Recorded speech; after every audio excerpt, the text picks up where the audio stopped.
Hello, hola and bonjour YouTube, it's Dave here, testing the Panasonic Lumix DMC-FZ200. Now, the reason you're getting voiceover Dave from the editing suite and not in the moment Dave is because I didn't realise that having the external microphone unplugged for this beginning portion of the video would mean that there's absolutely no audio whatsoever. But luckily, I'm about to solve that, so I'm going to hand you over to present Dave in the moment, and he can take it from here.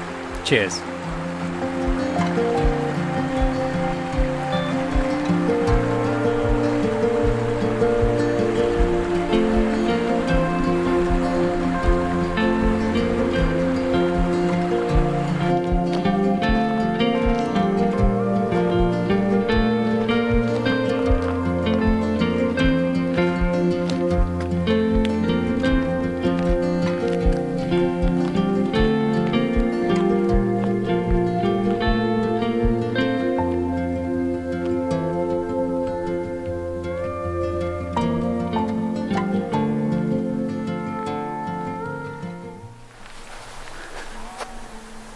Get there. There we go. Took a while to focus in then on my face.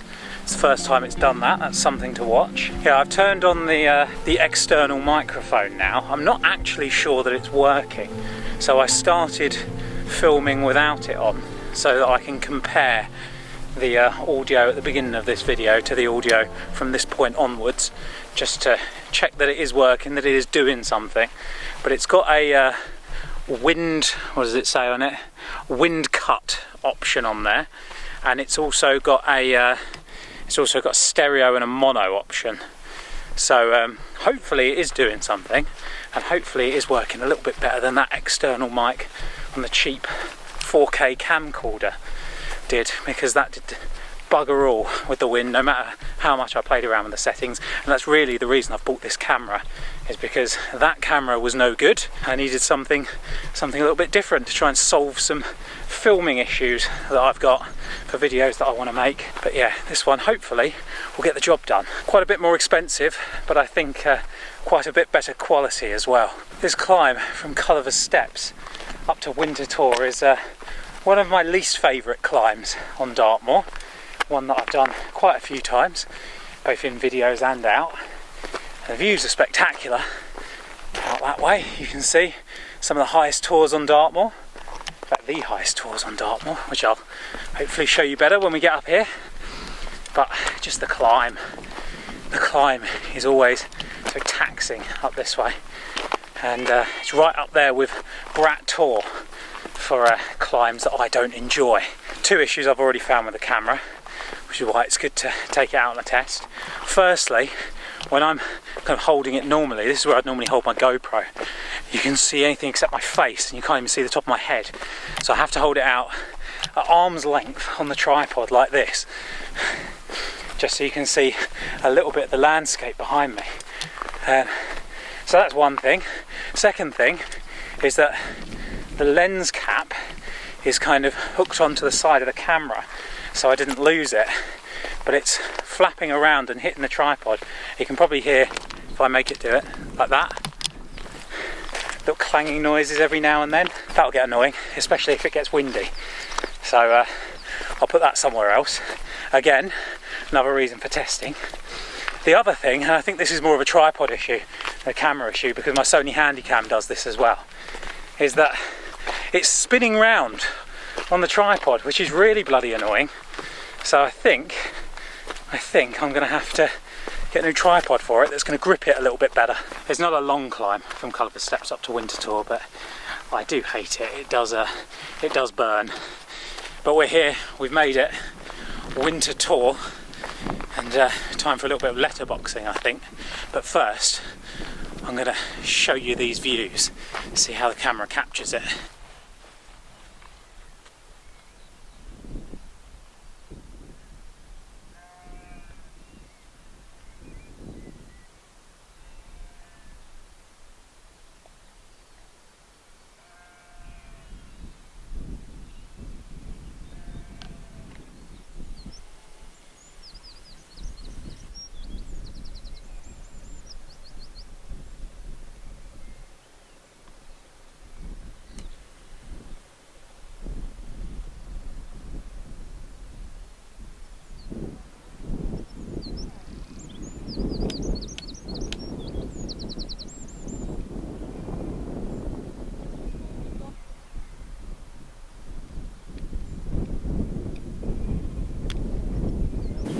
test out the zoom here.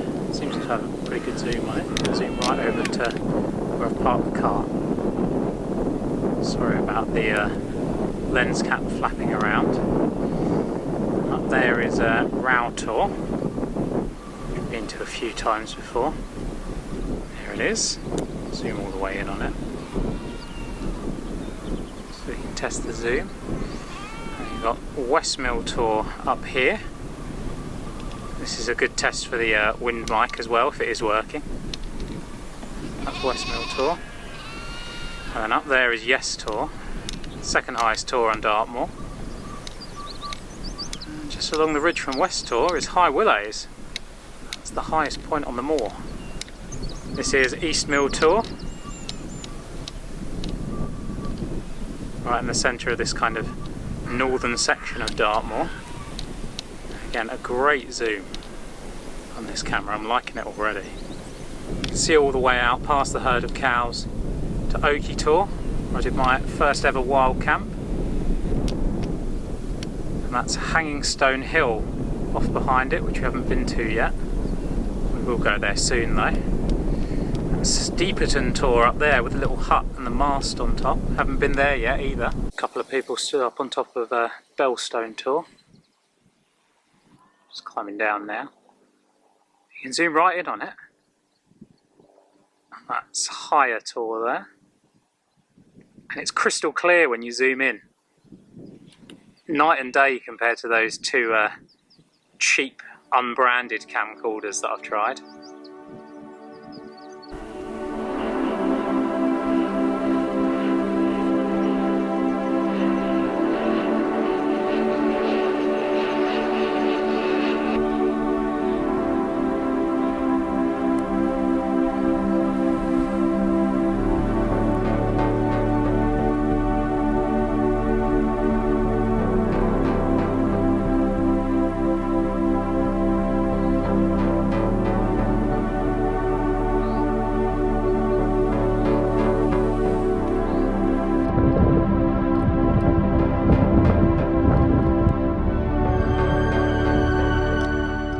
So I should probably tell you what the camera is that I'm waxing lyrical about. Obviously it'll be in the title anyway. It's the Panasonic Lumix DMC-FZ200, and it's a bridge camera, so it's not quite a DSLR, but it's kind of like a bridge in the gap to a DSLR. But that makes it a lot cheaper than a DSLR, and especially if you buy one second hand like this. I got this on Vinted, and you probably saw in some of the kind of close-up shots that I took of it just on this rock here actually, but it's a little bit cruddy, it's a little bit dirty. I've not really cleaned it or anything since I got it. It got delivered yesterday and I brought it straight up here, but I bought it for £75. So if it can do the deed, if it can do what I want it to, £75 is a bit of a bargain. It is more expensive than the two £15 camcorders that I've bought to try and do exactly this. But yeah, I think you'll find it's probably going to be a lot better than those, or I'm certainly hoping it will be for the money. I've seen a lot of these selling for around about £100 to £120. This one came up at £75, I think because it is a bit dirty and it didn't have a strap with it or anything like that to put around your neck. But I'm not going to use it with a strap anyway. I'm just going to have it on my tripod like this and talk to you, although I'm really talking to myself like a weirdo.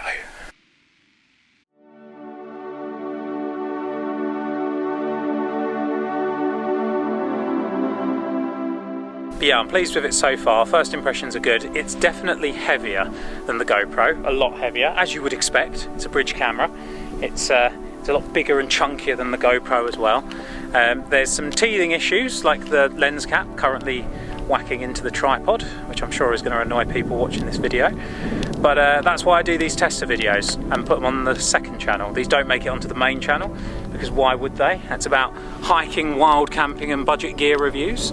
And this is kind of budget gear, I guess. It's a £75 camera, but it's not kind of budget outdoors gear, although I am using it outdoors.